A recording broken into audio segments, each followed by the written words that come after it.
Hello friends, Noble English classes में एक बार फिर से आपका स्वागत है। तो आज मैं आपके सामने यूज़ ऑफ डेयर लेकर के आया हूँ। यूज़ ऑफ डेयर से पहले आप यूज़ ऑफ नीड को अच्छे से समझें। अगर आप में से किसी ने इसको मिस कर दिया है तो डिस्क्रिप्शन बॉक्स में जाएं, मैंने लिंक दे रखा है, उस लिंक को क्लिक करें। पहले यूज़ ऑफ नीड को अच्छे से समझें, फिर आपको ये यूज़ ऑफ डेयर बहुत आसानी से समझ में आ जाएगा। ठीक है, मैं आपको ये बता दूँ कि मॉडल ऑक्सिलरी वर्ब के इस सीरीज़ को ख़त्म होने के बाद हम टेंस स्टार्ट करने वाले हैं। तो टेंस की हर एक वीडियो बहुत ज़्यादा इंपॉर्टेंट होने वाली है।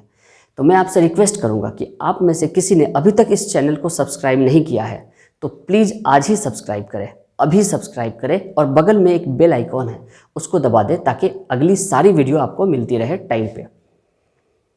तो आइए स्टार्ट करते हैं।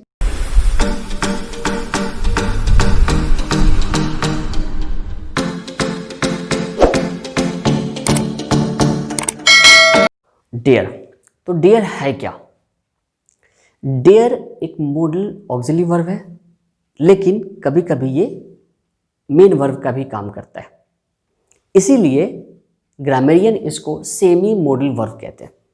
जी हाँ, सेमी मॉडल वर्ब। तो आइए इसको डिटेल में समझते हैं, दोनों तरीके से समझते हैं कि इसको हम टेंसेस में कैसे यूज करें और इसको हम मॉडल वर्ब के तरीके से कैसे यूज करें। तो आइए डेयर को हम दो तरीके से समझेंगे आज। यानी पहला हम इसको as a modal auxiliary verb और दूसरे में हम एज ए टेंस यानी मेन वर्ब के तरीके से समझते हैं। तो इसका स्ट्रक्चर है सब्जेक्ट प्लस V1 और V5, यानी first form of the form verb और एस या ES वाली फॉर्म, उसके बाद ऑब्जेक्ट। और यहाँ पे सब्जेक्ट प्लस जो भी मॉडल वर्ब है, जैसे यहाँ पे कैन कुड मे माइट वगैरह जो भी था, ये प्लस वर्ब की फर्स्ट फॉर्म और ऑब्जेक्ट। ठीक है, तो नेगेटिव क्वेश्चंस WH वगैरह में हम देखेंगे कि मॉडल ऑक्सिलरी वर्ब को किसी दूसरे हेल्पिंग वर्ब की ज़रूरत नहीं पड़ती है, यानी कोई इज एम आर, कोई वॉज वेयर, कोई डू डज की ज़रूरत नहीं पड़ती है। यही इधर वगैरह मतलब जहाँ पे ज़रूरत पड़ती है तो मॉडल ऑक्सिलरी वर्ब ही यूज़ होता है। लेकिन इस केस में हमें एक हेल्पिंग वर्ब की ज़रूरत पड़ती है, जैसे यहाँ पे डू डज का इस्तेमाल हो रहा है। तो आइए देखते हैं। सबसे पहले he dares to talk to her, यानी क्योंकि ये थर्ड पर्सन सिंगुलर है तो इसके साथ वर्ब में एस या ES लग रहा है। तो he dares to talk to her, इसका मतलब है कि वह उससे, उस लड़की से बात करने की हिम्मत करता है, यानी उसके अंदर उससे बात करने की हिम्मत है। वह उस लड़की से बात करने की हिम्मत नहीं करता है। Does he dare to talk to her, क्या वह उससे बात करने की हिम्मत करता है? क्या वह उससे बात करने की हिम्मत नहीं करता है? वह उससे बात करने की हिम्मत कैसे कर लेता है और वह उससे बात करने की हिम्मत कैसे नहीं करता है? ठीक है, अब इसको मॉडल ऑक्सिलरी वर्ब में देखेंगे। तो he dare talk to her. अच्छा, पहला सेंटेंस, फर्स्ट सेंटेंस ये यूज नहीं होता है तो इसको हम काट देते हैं। इस सेंटेंस को हम यूज़ नहीं करेंगे, हम इसी सेंटेंस को यूज़ कर लेंगे, यानी कि टेंस वाले सेंटेंस को यूज़ करेंगे। वैसे सेंटेंस ये गलत नहीं है। आप इसके ऊपर किसी भी मॉडल ऑक्सिलरी वर्ब को अगर बिठाते हैं, जैसे he can talk to her, he should talk to her, यानी ये as a modal auxiliary verb है, लेकिन ये यूज़ नहीं होता है, मैंने आज तक कभी नहीं देखा है। तो इसलिए इस सेंटेंस को हम रहने देते हैं, आप भी इसको यूज़ ना करें। लेकिन बाकी ये सारे सेंटेंस यूज़ होता है as a modal auxiliary verb, यानी he dare not talk to her, dare he talk to her, dare he not talk to her, how dare he talk to her, how dare he not talk to her. Meaning बिल्कुल वही है, इसलिए मैंने हिंदी नहीं बताई है। अब इसमें दोनों में फ़र्क क्या है? एक फ़र्क तो आपने देख लिया, यहाँ पे डू डज का इस्तेमाल होता है, यहाँ पे कोई भी डू डज का इस्तेमाल नहीं हो रहा है।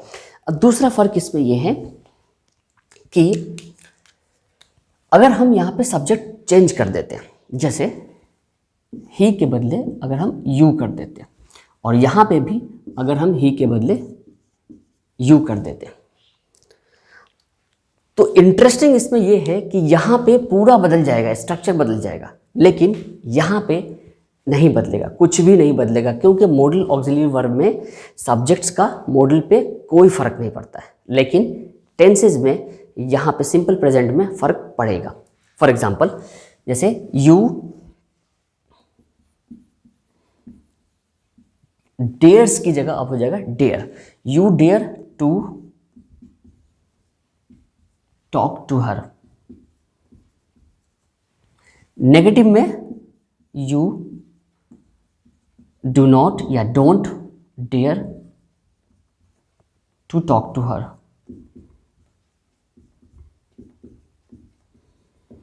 ठीक है, इसी तरीके से यहां पे do you dare to talk to her, do you not dare to talk to her, how do you dare to talk to her and how do you not dare to talk to her. लेकिन यहाँ पे बिल्कुल वही रहेगा, कोई फर्क नहीं पड़ेगा।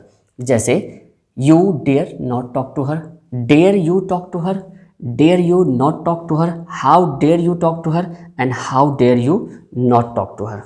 ठीक है, तो ये बेसिकली फर्क है इसका। अच्छा, ये तो हमने देखा प्रेजेंट में, आइए अब देखते हैं पास्ट में।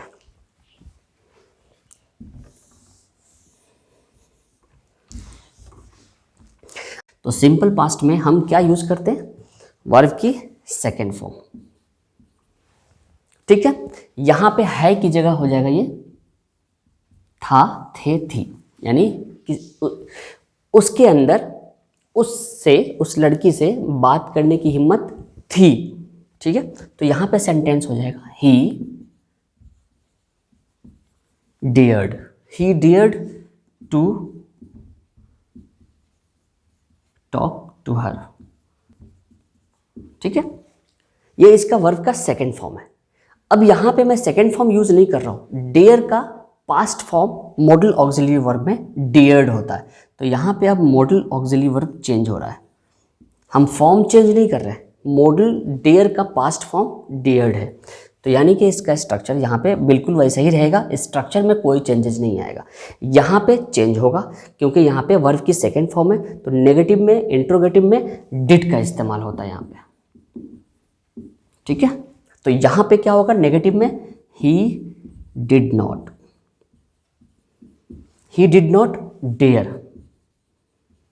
अब यहाँ पे देखिए चेंज हो रहा है, लेकिन यहाँ चेंज नहीं होगा। अब ये मैं आपको बताता हूँ, he did not dare to talk to her. ठीक है, यहाँ पे he dared talk to her. ठीक है, यहाँ पे हम टू नहीं लगाएंगे गलती से भी, ही डेयर्ड टॉक टू हर।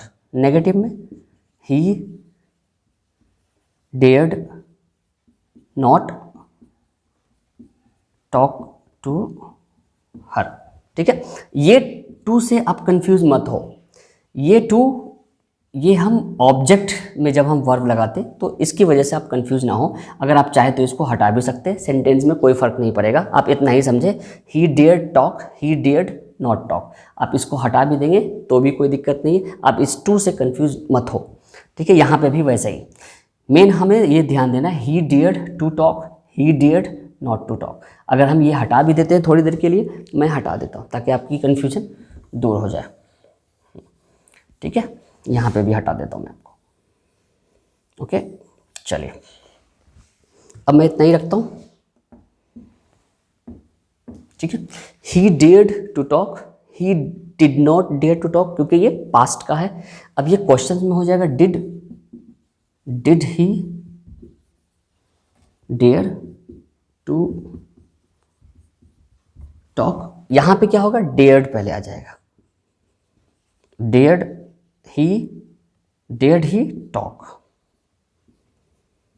बस इजी, इसी तरीके से कंटिन्यू हो जाएगा। यानी dared he not talk, how dared he talk, how dared he not talk. यहां पे हो जाएगा did he not dare to talk, how did he dare to talk and how did he not dare to talk. ठीक है, अब हमने past में देख लिया, अब फ्यूचर में देखते हैं। ठीक है, तो फ्यूचर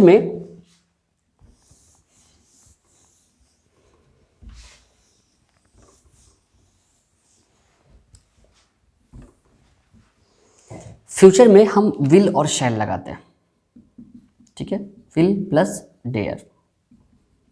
ठीक है, लेकिन यहाँ पे कोई अलग से हेल्पिंग वर्ब जैसे कि मैंने आपको बताया हम नहीं लेते, क्योंकि खुद ही ये मॉडल ऑक्सिलरी वर्ब है, तो फ्यूचर में इसका कोई यूज नहीं है। कोई फॉर्म नहीं है। डेयर्ड का जैसे पास्ट फॉर्म डेयर्ड था लेकिन फ्यूचर फॉर्म नहीं है, तो इसको हम फ्यूचर में इस्तेमाल नहीं करेंगे। लेकिन यहाँ पे हम कर सकते हैं क्योंकि एज ए मेन वर्ब है, तो विल के बाद हम फर्स्ट फॉर्म लगा सकते हैं, यानी he will dare to talk, he will dare to talk to her. वह उस लड़की से बात करने की हिम्मत करेगा, वह उस लड़की से बात करने की हिम्मत नहीं करेगा। क्या वह उस लड़की से बात करने की हिम्मत करेगा? क्या वह उस लड़की से बात करने की हिम्मत नहीं करेगा? वह कैसे उस लड़की से बात करने की हिम्मत करेगा? वह कैसे उस लड़की से बात करने की हिम्मत नहीं करेगा। ठीक है, तो यानी डेयर के कुछ एग्जाम्पल हम देखते हैं as a modal auxiliary verb and as a main verb. Ordinary verb में भी कुछ एग्जाम्पल देखते हैं और as a modal auxiliary verb भी एग्जाम्पल देखते हैं। ठीक है, चलिए अब मैंने 5 सेंटेंस इधर लिखा है और 5 सेंटेंस इधर लिखा है। अब आप खुद फैसला करिए कि कौन सा sentence day to day life में ज़्यादा यूज़ होता है और कौन सा सेंटेंस आपको ज़्यादा सूट करता है। कमेंट बॉक्स में ज़रूर बताइएगा। How dare you touch me बहुत ही ज़्यादा यूज़ होने वाले सेंटेंसेस है ये। इस तरह के सेंटेंसेस हम डे टू डे लाइफ में बहुत ज़्यादा यूज़ करते हैं। How dare you go there alone, तुमने वहाँ अकेले जाने की हिम्मत कैसे की। अब इन दोनों सेंटेंस को हम as a main verb use करते हैं अगर डेयर का, तो देखिए कैसा दिखता है। How do you dare to touch me, how do you dare to go there alone. अब पास्ट में देखते हैं। He dared not ask me, यानी कि यहाँ पे हमने कोई अलग से हेल्पिंग वर्ब नहीं लगाया है। डेयर्ड का पास्ट फॉर्म डेयर्ड है, यानी ही डेयर्ड नॉट, लेकिन यहाँ पे डिड एक अलग से हेल्पिंग वर्ब आ गया। He did not dare to ask me, यानी he didn't dare to ask me. ठीक है, अब ये क्वेश्चंस में देखें। डेयर ही डू दिस, यहाँ पे मॉडल ऑक्सिलरी वर्ब पहले आ गया, लेकिन यहाँ पे क्या डू डज, क्योंकि ये प्रेजेंट का सेंटेंस है, तो does he dare to do this. ठीक है, क्या उसे ये करने की हिम्मत है, क्या उसमें ये करने की हिम्मत है। मीनिंग सेम है लेकिन सेंटेंस लिखने का तरीका देखिए कितना डिफरेंट है। I dare not take such a step, यानी यहाँ पे डेयर के बाद हम डायरेक्ट नॉट का इस्तेमाल करेंगे, लेकिन यहाँ पे डोंट, क्योंकि ये सिंपल प्रेजेंट का है तो इसलिए डू या डस का इस्तेमाल होता है, तो आई के साथ डू का इस्तेमाल होगा। I don't dare to take such a step, यानी मैंने, यानी मुझ में हिम्मत नहीं है इस तरह का स्टेप्स उठाने की। ठीक है, या मैं इस तरह का स्टेप्स उठाने की हिम्मत नहीं करता। तो आज के लिए इतना ही दोस्तों, मिलते हैं किसी नेक्स्ट इंपॉर्टेंट वीडियो में। और जाने से पहले मैं आपको याद दिला दूं कि अगर आपको ये वीडियो अच्छी लगे तो लाइक और शेयर करना ना भूलें, और आप में से कोई अगर पहली बार इस चैनल पे आया है तो प्लीज़ सब्सक्राइब करें।